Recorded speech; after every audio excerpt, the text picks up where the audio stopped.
maybe a little burnt sienna. Or brown madder would be equally good, but that looks like burnt sienna, so we'll take burnt sienna and flow it into the piece. I love that effect.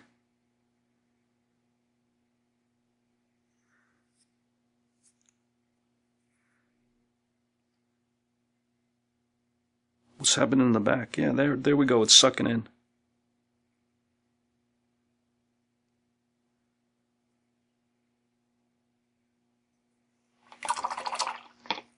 Once again, I'll pick up some of that Antwerp blue, which is more or less the complement of burnt sienna. Burnt sienna tends to be an orangish brown.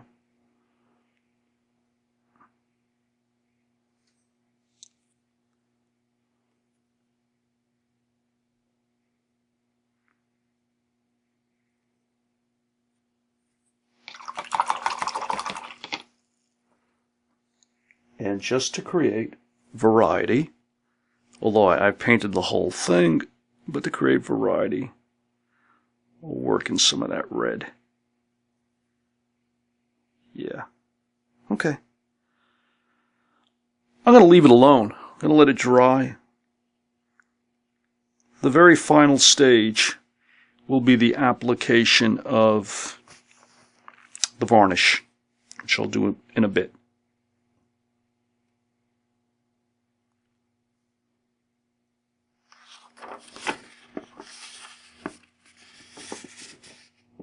Oh, I have a little, I see right there.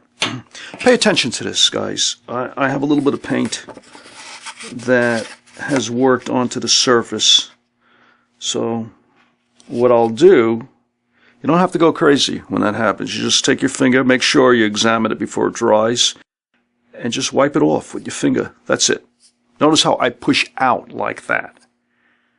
Yeah, I could work around the whole thing, clean it up. Just make sure you don't transfer any paint from your hand back onto the piece. Nice. Okay, put it down, let it dry. Let's do the same thing with this one. I've had this laying around for months and I've been wanting to finish it up.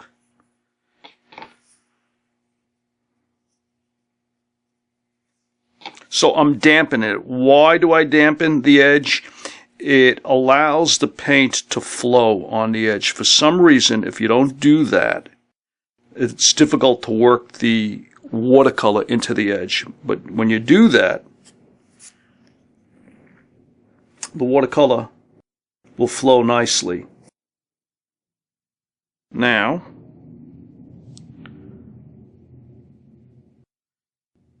this is a slightly different color challenge than the one I just did. Being so light and a shift towards the green, I don't want the edge to be in that area anyway dramatically different.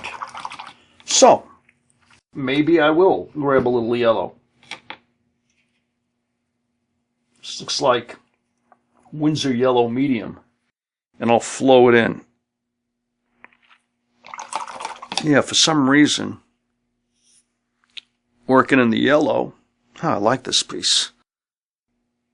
Working in the yellow suggests picking up a little burnt sienna and now flowing that in.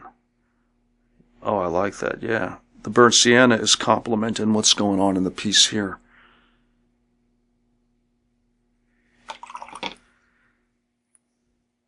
Just be careful you don't mark up the surface. I'm gonna go, because I see hints of red in the actual pendant, so I'm gonna go to my alizarin crimson.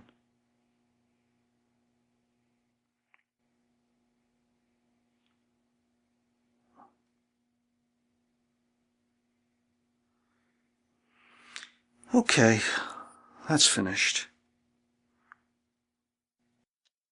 Time to let them dry. Give it a half hour, and we'll start varnishing.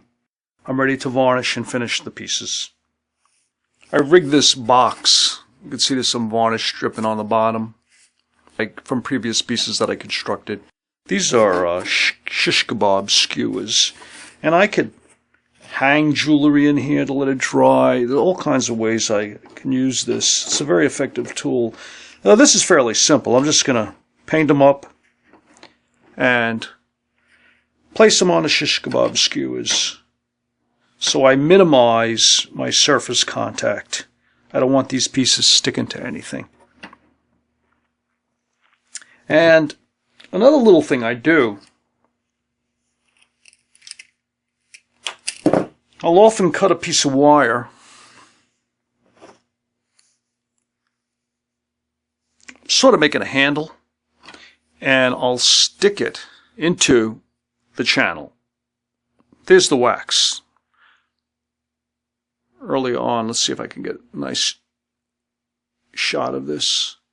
That's the channel, ridged, and the wax is there. You can see the blue wax right there. And I'll stick a piece of wire in there, making sure I don't break through and damage the piece.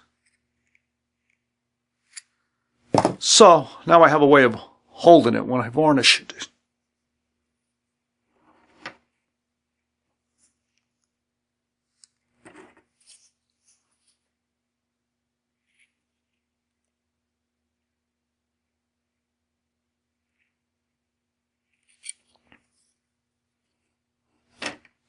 Almost forgot one fun thing to do. Sign your piece.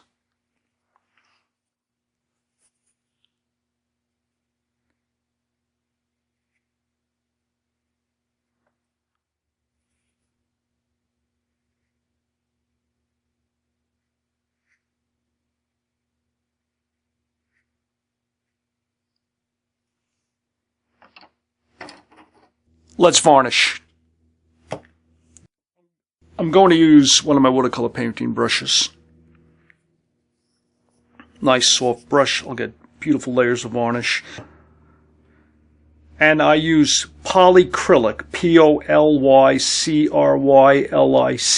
clear gloss varnish made by Minwax. I zoomed in real close because I want you to see the application. Blow the varnish on.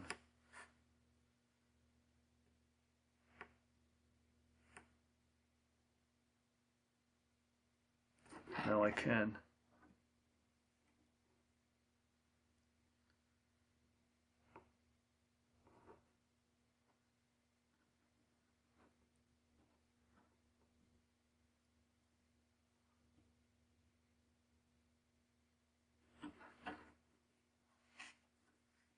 I'm careful not to brush too much because it is watercolor, and this is water-soluble varnish.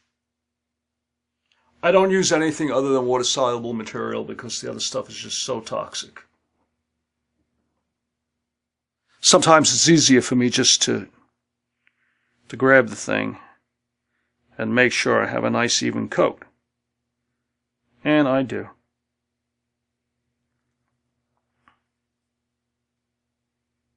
Looking good.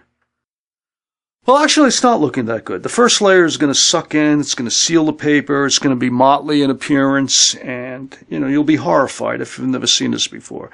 But your second layer, it's going to start to look better and better. Then your third layer, even better.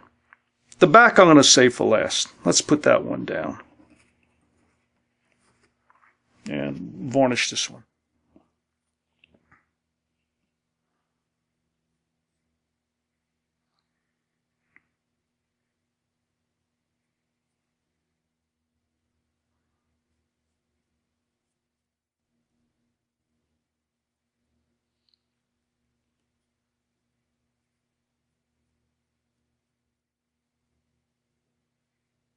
Beautiful, nice and even. I'll leave it alone.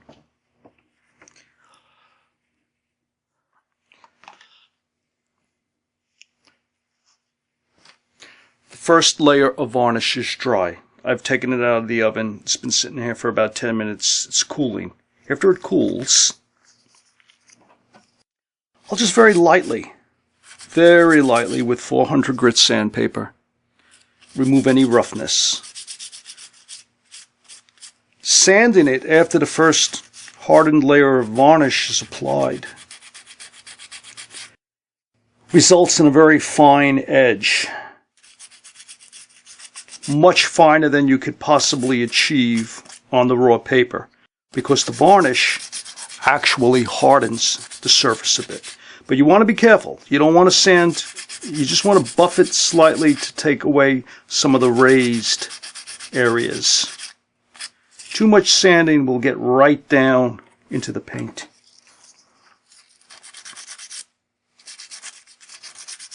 And that would possibly ruin the piece.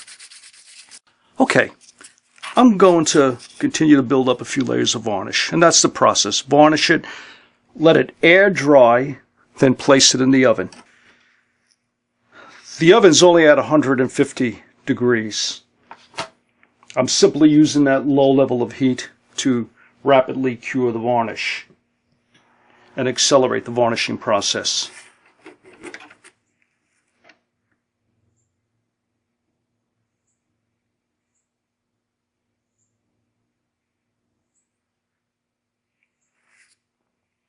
I don't apply the varnish thickly. I apply nice thin layers. I look for any pooling. I don't want that to happen. Then I let it air dry for as long as it takes. I'm not in a rush now. I can continue to varnish until I have a glass-like surface or anything in between. Now for the final step. I'll apply varnish to the back, simply to seal the paper and waterproof it.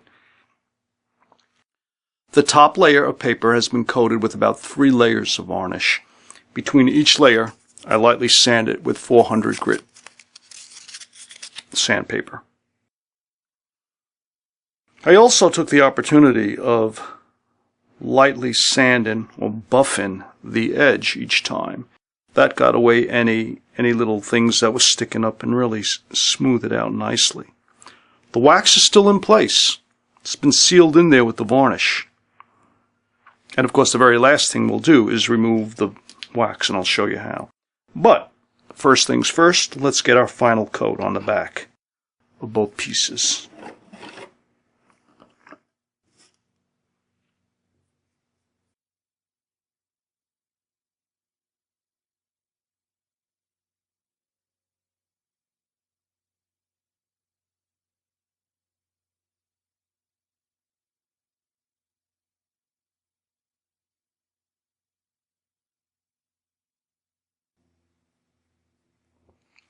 I'm being careful not to get any new varnish on the face.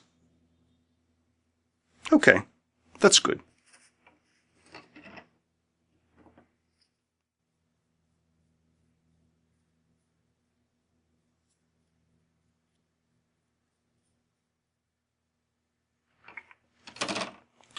Let it air dry for a few minutes, then I'll pop it in the oven.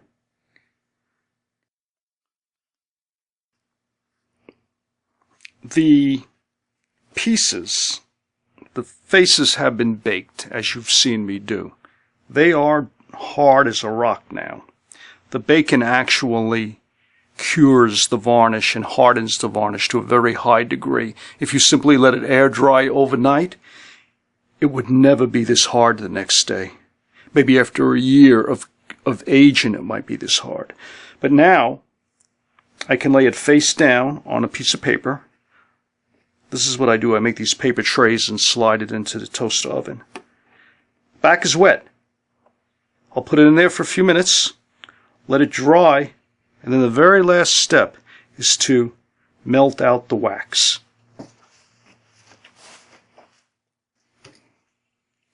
We're back for the very final thing that we need to do to this before we can hang it on a cord.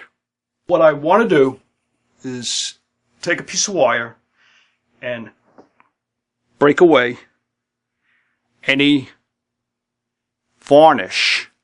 You can see I have varnish all over my hands. Any varnish that, yeah, there we go, that's totally sealed. The wax is sealed.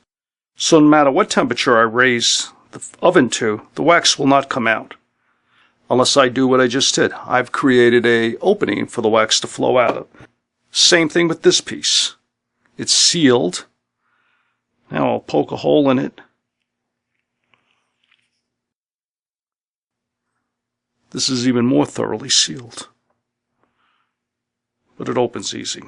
Do is, aside from opening it up, is take a piece of my nickel silver wire and I'll bend the tip to round it. I don't want a pointed piece of wire like that. This is a nice rounded piece of wire now. And if I'm careful, this is actually hot. So I might be able to work this wire in along the channel.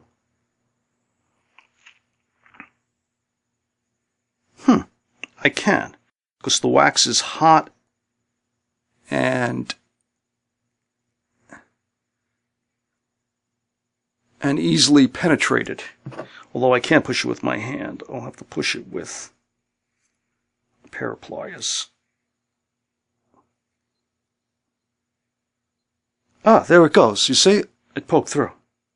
Excellent. But it's still full of wax.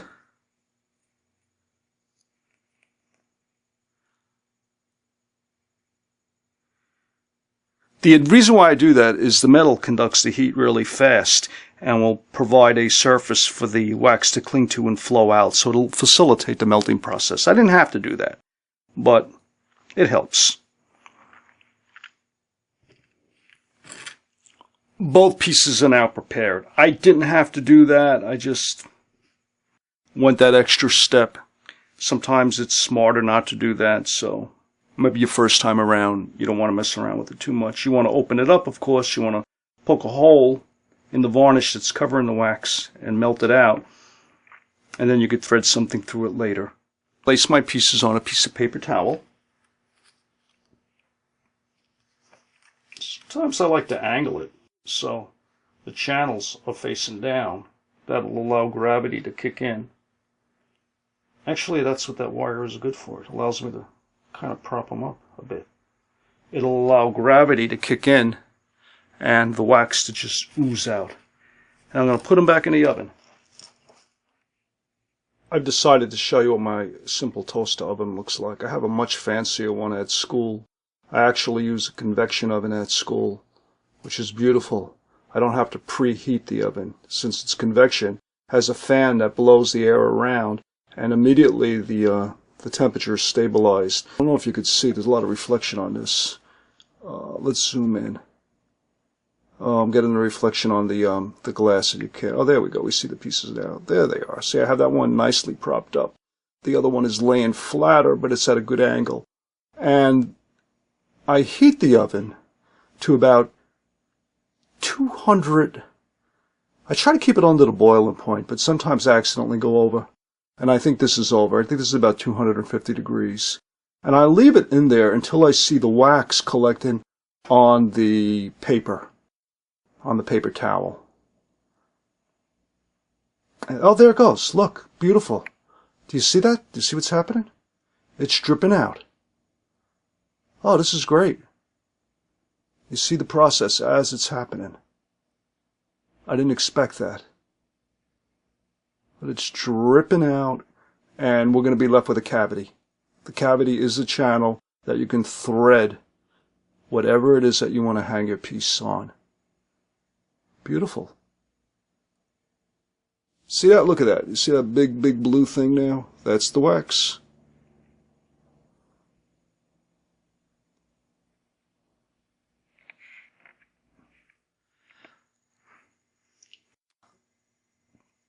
That's it. The wax is melted out. It's the blue you see in the paper towel. Now I have to let that cool down. Those are about 250 degrees. I don't feel like burning my finger. I'm a little risky at that temperature. I'd much rather melt it out just around the boiling point, because then I know I'm not going to burn the surface. I'm going to let it cool and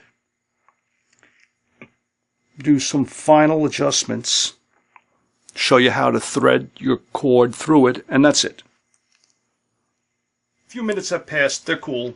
I could remove this nickel silver wire.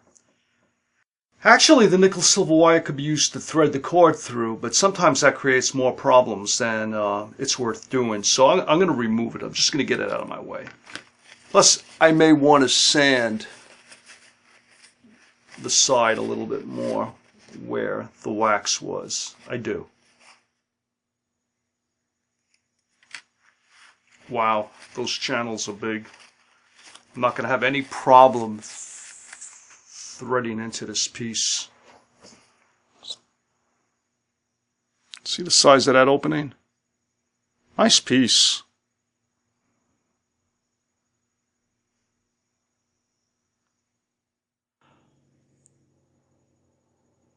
How do we get a cord on it?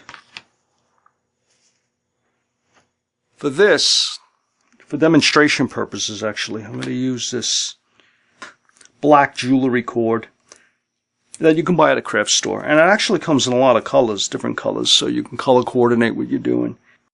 I'm not going to add the clasps in the end because I think I want to use ultimately a different cord, but it'll suffice to use it as an example for threading.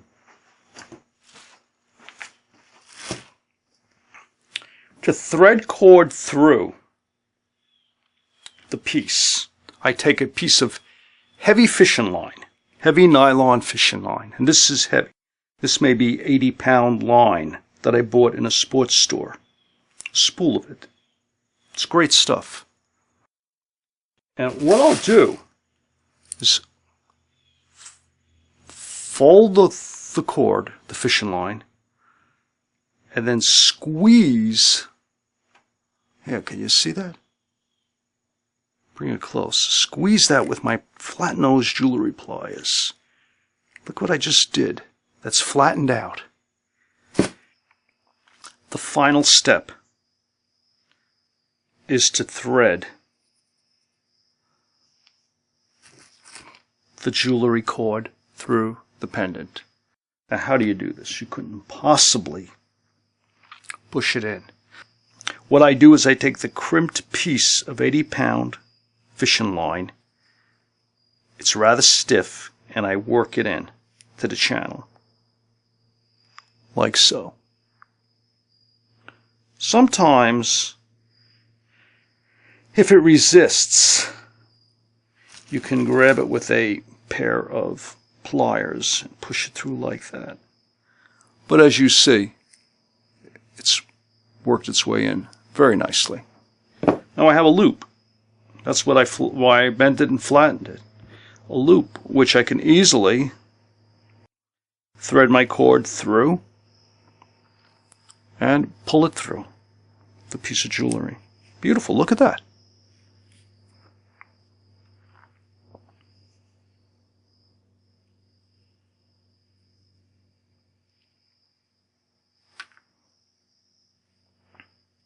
Pull the cord through and